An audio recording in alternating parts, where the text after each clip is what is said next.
Hey there folks, this is Mr. D, and in this video we're going to be talking about graphing logarithmic functions. We'll see this in a handful of lessons, so if it doesn't click right away, you will have a few more opportunities to really hammer in the point. One thing to keep in mind with logarithms is that logarithms and exponentials are inverses of one another. Now, if we remember graphically how inverses behave, the x behavior and the y behavior kind of switch. Also along with that, and we'll see this here in a second, since x's and y switch, domain behavior and range behavior also kind of flip-flops. So we're going to see that on the coming pages. Just kind of act surprised when we get there. All right, so first, let's take a generic exponential function. Here we just need some base other than 1, because if you did 1 to any power, you're still going to get 1, and that graph would be awfully boring, wouldn't it? So here we're going to use a base of 2, 2 to the power of x. We've got 3 points. Well, if I wanted the inverse of that to get my log function, I would just take all my x values and y values and flip-flop them. And that would be the table for my log function. Well, let's take a look at what that would look like. So here's my log function. This function represented here is log base 2 of x. So that's the inverse. You'll notice all we did is just took the x and y values and switched them. And then when we graph them, we get something that looks awfully similar to an exponential function, but it just kind of reverses the x and y behavior, right? Over here I have a y-intercept, but down here I have an x-intercept. On the exponential, I've got the x-axis is an asymptote, but on the logarithm, the y-axis is an asymptote. So it's kind of flip-flopping all of the behaviors. Okay? So, oops, I kind of did a spoiler alert. My bad. In case you were wondering where I got the log function, there we go. There's the process that you could use. All right, so now let's get into some details. I'm going to strongly advise writing these things down. Take a picture, do what you got to do. For logs, your x-intercept will always start off at 1, 0. It might move up, down, left, and right from there. Who knows? Your vertical asymptote will always be on the y-axis. Unless it moves, it might get shifted, right? It might get shifted left or right. But it'll start off by default on the y-axis. Your domain and range are always going to be kind of the opposite of what we saw with exponentials. So instead of your domain always being all reals, now it's your range. All of the y values will be included. Your domain is always going to be dependent on your asymptote value. And that asymptote value will always be depending on left and right shifts. All right, so let's get into some shifts. Just like we've seen with all other functions, adding or subtracting on a number on the outside moves it up or down. Adding or subtracting a number inside the function goes left to right. You will always see parentheses here if it is part of the argument.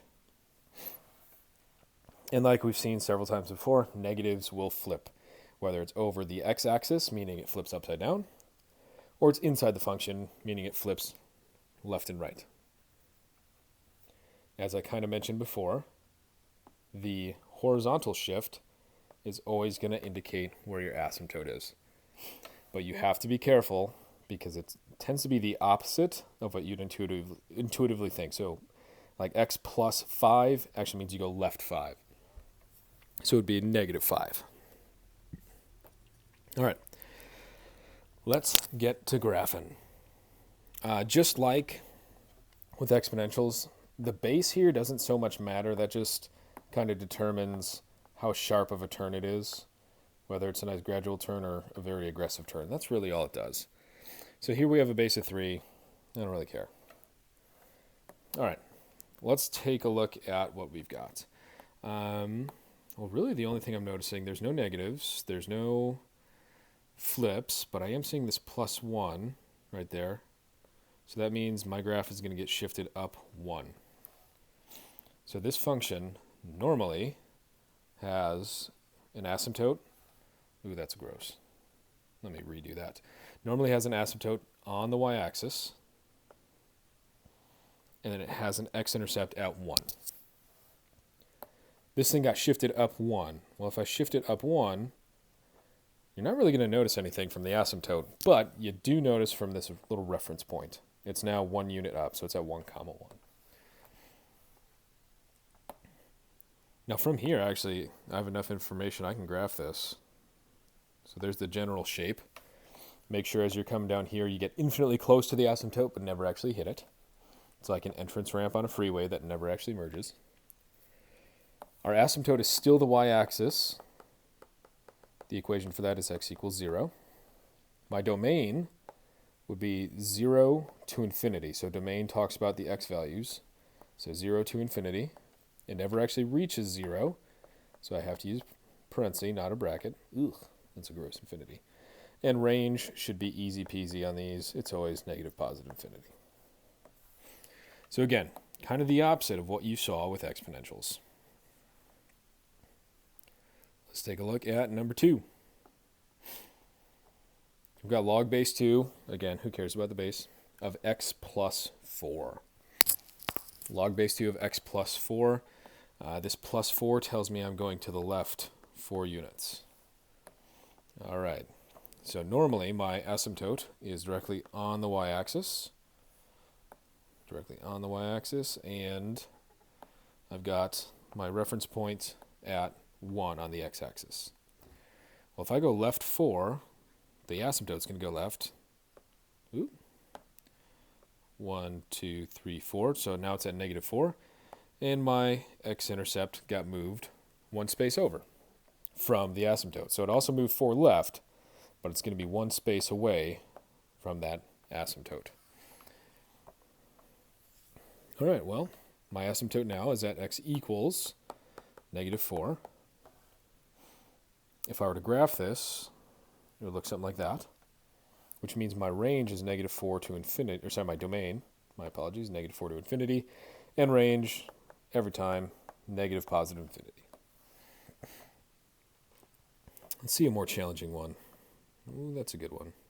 Number 4 is a good one. Well, I guess we'll do both 3 and 4. We got time for it. YOLO. All right, here, number 3, we've got log base 2 of x plus 2 plus 4. There's no flips going on, but we are going left 2 and up 4. That comes from this plus 2 and this plus 4. So if I go to my graph, typically, we're going to have an asymptote on the y-axis, and then the x-intercept is 1 on the x-axis. However, we've shifted left 2, up 4. So I go left 1, 2, and I have to go up 1, 2, 3, 4. Now this asymptote goes on indefinitely. So the asymptote doesn't really care about vertical shifts here. The reference point, however, sure does. So let me sketch the graph. And let's answer our questions. Well, the asymptote is at x equals negative 2, just as a reminder, the opposite of what number you'd expect there. The domain is now dependent on that value, so domain is negative 2 to infinity. And the range should be the easiest one here, negative to positive infinity. All right, last one, folks. Negative log base 3 of x minus 3. Negative log base 3 of x minus 3. Before we get into too much detail here, if a log function is normally that shape, if I were to flip it upside down, a negative log function would be that shape. So something to keep in mind there. We flipped it upside down. So we just made this one do a handstand. All right. So the shape of this is going to be what I have in black ink. We also have to keep in mind that this thing is going to be shifted down 3 units. So let me get my graph all set up. Our y-axis is normally the asymptote. with the x-intercept being at 1. But it gets moved. We've moved it down 3 units. So I take this and go down 1, 2, 3 units. We didn't go left and right at all, so my asymptote hasn't changed, but my x-intercept reference point surely did. Surely has. So now I can graph, but keep in mind we have to use this shape because of that reflection. So I'm going to graph infinitely close to the asymptote, goes through the reference point, and kind of curves outward. My asymptote is x equals 0, aka the y-axis, which tells me part of my domain. And then the range should always be the easiest. Negative to positive infinity. Alright, that wraps it up for this video. Again, if you have any questions along the way, please let me know. As always, folks, good luck, have fun, be safe, roll tide.